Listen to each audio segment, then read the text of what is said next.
कुल 754 अभ्यर्थियों ने आपत्ति दर्ज कराई है एडेड जूनियर हाई स्कूल शिक्षक भर्ती परीक्षा में। तो ये आपकी लेटेस्ट अपडेट है।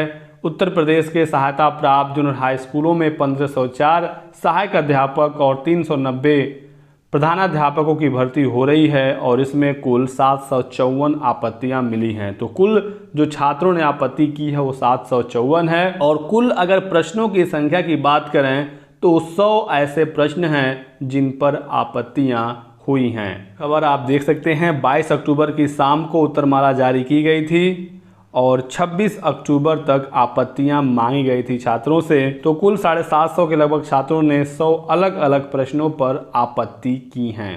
देख सकते हैं 754 अभ्यर्थियों ने ऑनलाइन आपत्ति दर्ज कराई है और करीब 100 उत्तरों को चैलेंज किया गया है। तो बहुत सारे छात्रों ने एक ही प्रश्न को चैलेंज किया क्योंकि सबको तो पता नहीं था कि किस प्रश्न पर कौन आपत्ति कर रहा है। तो बहुत सारे ऐसे प्रश्न हैं जिन पर काफ़ी ज़्यादा आपत्तियां हुई हैं और ये जो 100 प्रश्न हैं जिन पर आपत्तियां हुई हैं, ये 100 प्रश्न कैसे हो रहे हैं।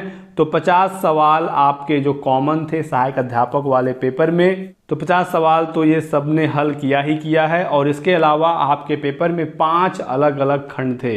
हिंदी के 100 सवाल, संस्कृत के 100 सवाल, इंग्लिश के 100 सवाल, सामाजिक अध्ययन के 100 सवाल, गणित विज्ञान के 100 सवाल। तो 500 सवाल हो गए आपके पांचों खंडों से, 50 सवाल कॉमन वाला, 550 सवाल यहाँ से हो गया और 50 क्वेश्चन प्रधानाध्यापक के पेपर में। तो कुल 600 क्वेश्चन थे और इन 600 क्वेश्चनों में से कुल 100 प्रश्नों को चैलेंज किया गया है, जिसमें से 2-3 सवाल आपके कॉमन पेपर वाले में से हैं। ज़्यादातर जो आपत्तियां हुई हैं उसमें 2 से 3 ऐसे सवाल हैं जो कॉमन पेपर था, वहां पर ज़्यादा आपत्तियां हुई हैं। उसके बाद 4 से 5 क्वेश्चन सभी खंड में सहायक अध्यापक वाले में, चाहे हिंदी हो, इंग्लिश हो, मैथ्स हो, संस्कृत हो, सब में 4 से 5 सवाल जिस पर ज़्यादा आपत्तियां हुई हैं और प्रधानाध्यापक में भी लगभग 4 से 5 सवालों पर आपत्तियां ज़्यादा हुई हैं। वैसे कुल तो अलग अलग 100 प्रश्नों को चुनौती छात्रों ने दी है।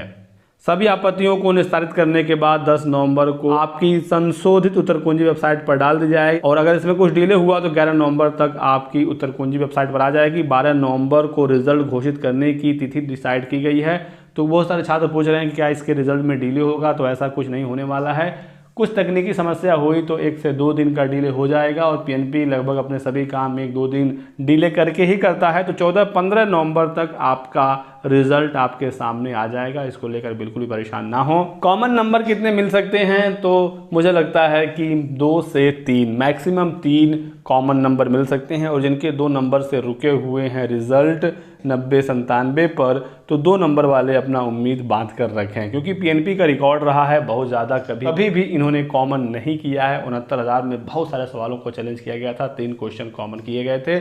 तो 2 से 3 यहाँ पर भी उम्मीद है, इससे ज़्यादा की उम्मीद ना ही किया जाए तो बेहतर है। लेकिन छात्रों को फ़ायदा होगा टीजीटी पीजीटी के रिजल्ट से। टीजीटी और पीजीटी के रिजल्ट आ गए हैं, पैनल जारी हो गया, इन छात्रों का संस्था आवंटन की प्रक्रिया शुरू हो रही है और जो भी छात्र टीजीटी पीजीटी में सेलेक्ट हो जाएंगे वो एडेड जूनियर में अब आवेदन नहीं करेंगे। क्योंकि दोस्तों रिजल्ट आने के बाद एक बार फिर से एडेड जूनियर के लिए आवेदन लिया जाएगा। यहाँ पर आपसे विषय पूछे जाएंगे और एक बार फिर से आवेदन लिया जाता है, उसके बाद काउंसलिंग की प्रक्रिया होती है। तो जो भी छात्र 60-65 पर पास होंगे सिर्फ वही छात्र आवेदन करेंगे।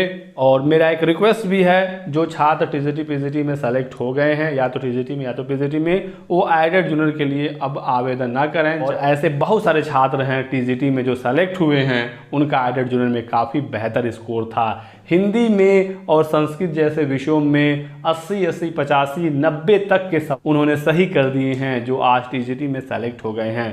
तो बहुत बड़ा फ़ायदा होगा एडेड जूनियर के छात्रों का, सीधे सीधे फ़ायदा होगा क्योंकि टीजीटी वाले वही छात्र हैं जो बीएड किए हुए हैं और इन छात्रों ने एडेड जूनियर में भी आवेदन किया था। अब इनका सिलेक्शन टीजीटी में जब हो रहा है तो अब ये एडेड में ज्वाइनिंग नहीं लेंगे, अब दोबारा से इसके लिए काउंसलिंग नहीं कराएंगे और फिर मेरिट में जो नीचे होंगे उनको डायरेक्टली फ़ायदा होने वाला है।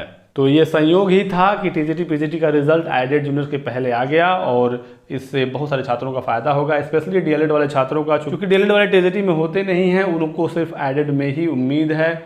और बाकी बीएड के भी उन छात्रों का फायदा होगा जो मेरिट में थोड़ा नीचे थे और उनको मौका मिलेगा। और जो मैंने कट ऑफ बताया था कुछ समय पहले कि 74-75 फाइनल गुणांक जा सकता है एडेड में, अब इसमें कम से कम 2 गुणांक की कटौती होगी और 2 से 3 गुणांक अब नीचे जाएगा टीजीटी रिजल्ट आने के बाद। क्योंकि दोस्तों ये जो रिजल्ट आया है टीजीटी का या पीजीटी का, ये कोई लेखपाल भर्ती वीडियो या फिर दूसरा कोई रिजल्ट नहीं है। अगर ये कुछ रिजल्ट होते लेखपाल वगैरह के तो मैं कहता ज़्यादा फर्क नहीं पड़ेगा, क्योंकि ये छात्र अलग होते हैं, एसएससी रेलवे वगैरह के अलग होते हैं। लेकिन टीजीटी वाले वही छात्र हैं जिन्होंने एडेड को भी क्वालिफाई किया है, पास किया है और काफ़ी बेहतर स्कोर किया था। तो अब ये टीजीटी में ज्वाइन करेंगे और एडेड वाली सीट छोड़ेंगे। तो यही थी दोस्तों इंपॉर्टेंट अपडेट। बिल्कुल भी परेशान ना हो, इंतजार करें, जल्द ही इंतजार आपका समाप्त होगा, रिवाइज्ड आंसर की रिजल्ट वगैरह जारी हो।